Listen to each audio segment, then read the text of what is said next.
I know what you're thinking. How do seahorses travel? Well, they scallop.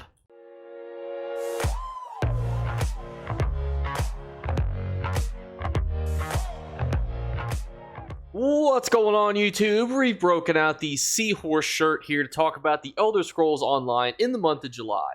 July is going to be jam-packed with a lot of cool things. Necrom obviously came out last month. Console players have been able to play it for a little bit of time, PC players even longer. So today we're going to go over all of the events that may be released in this month, how you guys can profit, what are some things that you guys should consider farming, and so on and so forth. And my co-host has decided to wake up and join us for this production.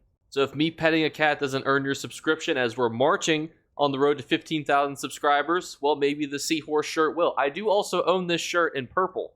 It's one of my very many flavored polo shirts that I wear to work. And I can already hear you guys wondering, what are the items to sell? What are the items to farm? Why did my wife leave me? And we are going to answer 2 out of 3 of those questions. So starting us off, we always have this little cheat sheet here. I talk about all the little things that you can farm, but also with a hint of, hey, this is what's going to be big this month because of X, Y, and Z things. So also, this cheat sheet is going to be implemented into the Discord starting today. So you guys will actually be able to utilize my Discord link below if you want to reference this document in actually a really nice and convenient way that makes it look more beautiful. Shout out to the man who helped do that. So Consumables is actually a great place to start, as it usually is. Obviously, XP pots are still hot.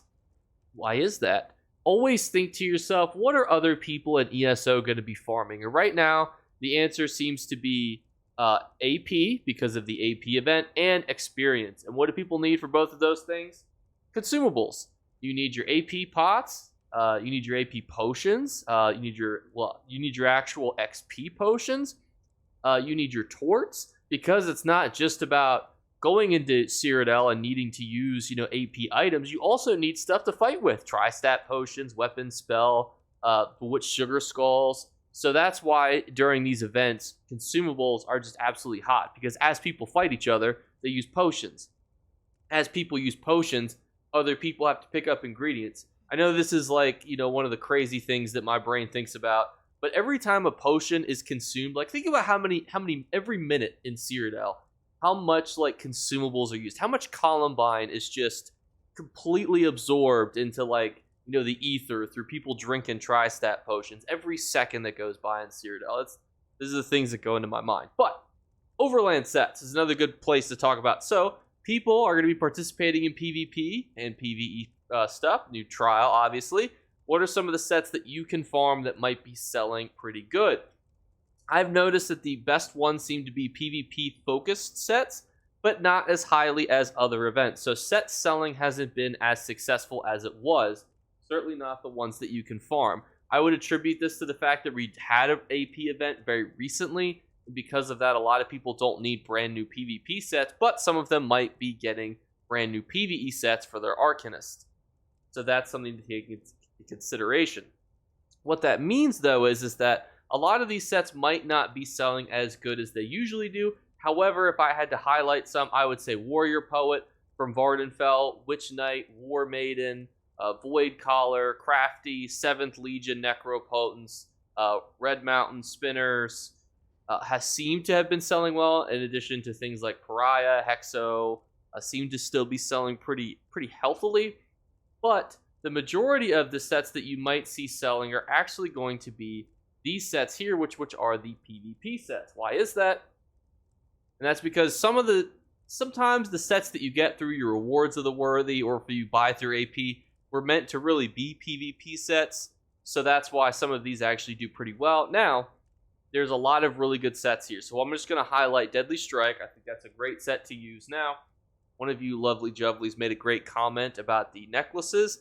A lot of the Arcanists are going to be using Deadly Strike. However, you probably don't need the necklace because you'll be utilizing the new mythical, so keep that in mind. You're still going to want those rings at the weekend, but there's a lot of really good sets here that you could sell. Pretty much every single set here, from Affliction, Elysians, Potentates. Now, Potentates, really, you can only sell the weapons usually, not necessarily the jewelry. But for the Swift, Curse Eater, Dark Convergence, Deadly Strike, Elfbane, is deadly. And here's why I like to talk to you guys on a one-to-one basis, right? A lot of times people will say, Jake, these aren't good sets. And they're not. Like, Dark Convergence is a bad set. Deadly's a good set. Dark Convergence, in my opinion, is not a good set. But here's the thing. I used to watch a lot of FIFA YouTubers who would say, go out and buy this player. That player was not necessarily very good, but he might be cheap. He might be effective in doing specific things. Here, all we care about is, are other people going to buy it? And the answer for Dark Convergence is yes, people are going to buy it. I don't know why. I think if I had to quantify it, it's because people will watch a video and go, oh my gosh, look at this guy that bombed with Dark Convergence. He killed 50 people at once. I want to spend tens of millions of gold to do that one thing one time. And that's what happens. Just bear in mind that if you're a set buyer, that obviously anyone could make a PvP montage of themselves utilizing a set to great benefit. So just take all that with a grain of salt. Some actual good sets here, objectively though, are Rallying Cry is a good set. And Plague Break has been nerfed, so keep that in mind also. Transmutation's also a really good support set for those of you interested in PvP but might not be wanting to jump on in. Here's where we talk about the other section. So these are the crafted sets that you could sell. There are new crafted sets for the actual release of Apocryphary. We'll talk about those after this. Others, though, I want to talk about. Treasure maps. Don't sleep on DLC treasure maps. I probably will make a new updated video just because I'm so passionate about you guys doing your treasure maps, because there are treasure map items that are worth millions of gold. Don't just throw them away. If they're in a DLC, this is the trick, right? The longer a DLC has been out, they're probably worth less. But if it's a brand new DLC or it's pretty recent, don't sell them. Just make sure you're not missing out on something. Motifs, obviously that really comes from there. Crafting materials have been on the rise. They're going to continue to be on the rise just because of PvP event and so on and so forth. Companion gear, definitely on the rise because companion gear has been selling like hot tamales. Writ books, this is the interesting one. So Zenithar is confirmed for the summer. Is the summer July? I think after the Midyear Mayhem debacle, I don't think they're going to give us a specific date, unfortunately, because I think they want to just keep it a little bit vague. That way we're kind of like, is it July? Is it August? Is it September? When objectively does the summer end? So keep that in mind. But writ books will be going on the rise. Now, they are testing out a new feature. So it used to be, for example, you could do as many writ books as you wanted. And I'll show you what a writ book is here. Now, the reason why they might be changing it is they won't want people to be able to farm it endlessly. Now, what does that mean? And that means that they don't want you to just be able to farm these writ books over and over again. So they talked about doing one of each type per day. Now, that's not guaranteed to be how they do it, but this is a writ book. People confuse writ books with daily writs. Doing a daily writ quest has a chance to give you a writ book. That's the difference. And then the writ books have their own currency. You can see if I do this, I get 144 writ vouchers. So it still remains to be seen on if they will go through with that implementation. But the nice thing is if you want to sell writ books or buy writ books, it's still going to be a good time to do that regardless of the change, just because people are going to be in the market for writ books. Now, do not necessarily do every writ book that you have. I will probably make a dedicated video on writ books just because there's a lot of confusion when it comes to writs, daily writs, writ books, what it all means. The trick is, the 144 writ vouchers you see has like an intrinsic value. On console, I could probably give you an estimation as to what it's worth. I would say probably around, it's actually almost like probably like 1,000 gold per writ on Xbox, which means that let's just say, for argument's sake, this is 144,000 gold worth of writs.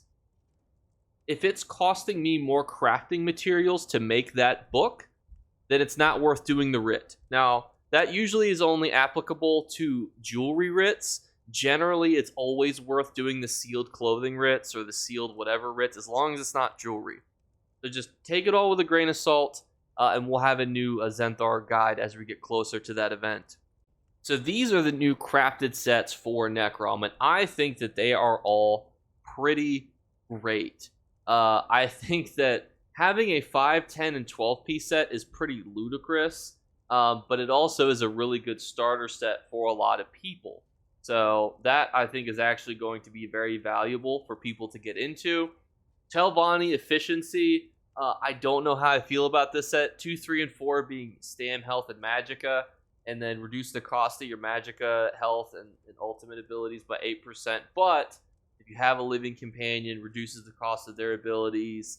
Is that good? Is it really going to make farming overland content easier? I always try to have a thinking cap on when I make these videos. Like if I was a solo player and I didn't want to like have to bother anybody to do world bosses, or I really wanted to be like self-sufficient in farming, could this be utilized as an objectively good set? What are you doing, silly goose?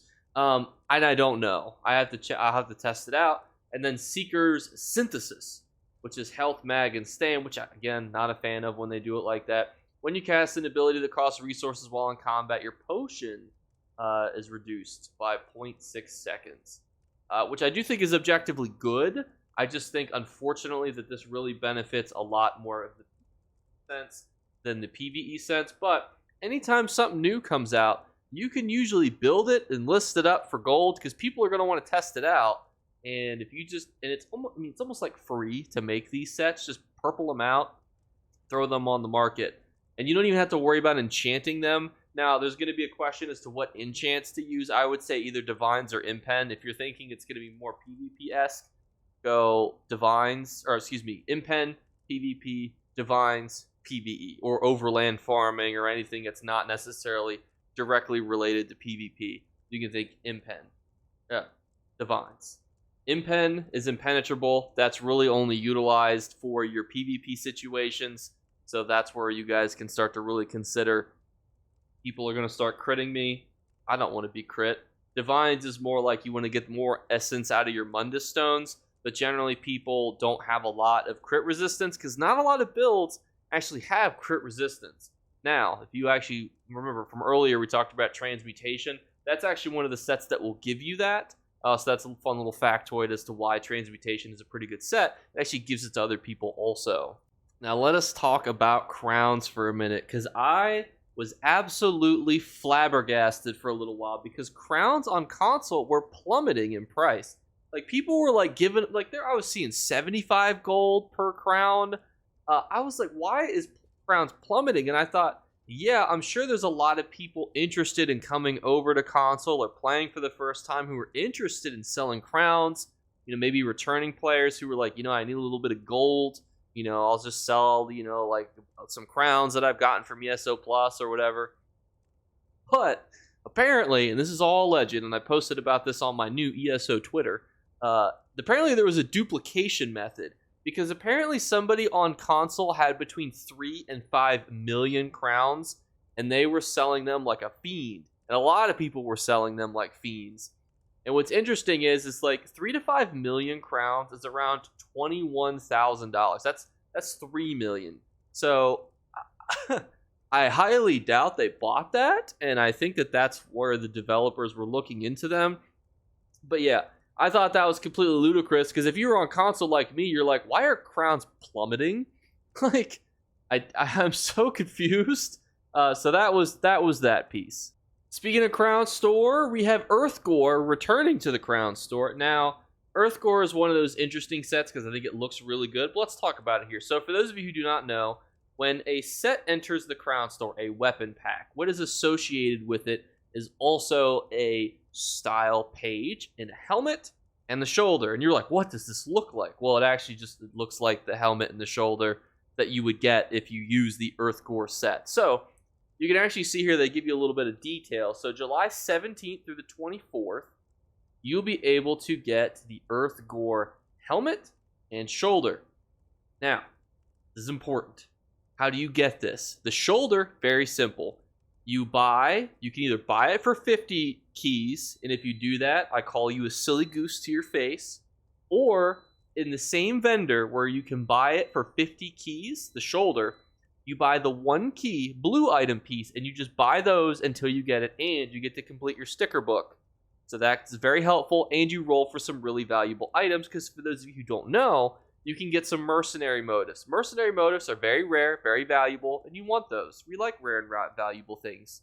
So, then the helmet you get from doing the dungeon on Veteran. Now, There's a lot of confusion because people farm it on hard mode. You don't have to farm it on hard mode every single time. But you can see here, though, that they're talking about having an achievement, Tempered Tantrum. Tempered Tantrum, the achievement, will increase your chances of getting the shoulder from the One Piece and from farming the dungeon on Veteran. It has to be Veteran. But you don't have to do it every time. And Tempered Tantrum comes from farming the dungeon once on hard mode, which means you only have to farm this once on hard mode. I mean, you have to like successfully complete it, but once you have that achievement, you're good. Like, you don't have to farm it again on hard mode. You can farm it on Veteran. Now, there are benefits to farming on hard mode. You're guaranteed to get the purple motifs. So every dungeon in the entirety of ESO has a style page attached to it. You're guaranteed to get a motive if you do a dungeon, any dungeon on hard mode, as long as it's not brand new, because sometimes brand new dungeons don't have the motives out for them, but set them to the side. Set them to the side for a moment. As long as it's not a brand new dungeon that's been released in like the last month, you are able to farm any dungeon on Veteran, the DLC, that it's going to give you a motive if you do the hard mode. So you will get a purple motive that is decently valuable should you decide to do that. But let's talk about the actual helmet. And here are those prices based on the Tamriel savings app. I'll slide this over a little bit here so you guys get a better glimpse of this. The mask can be worth 1.3 million gold, and that's only with 5 recorded sales recently. So it's not something that's been sold a lot. I will say Earthcore actually looks pretty good. That's usually how you gauge how valuable something is.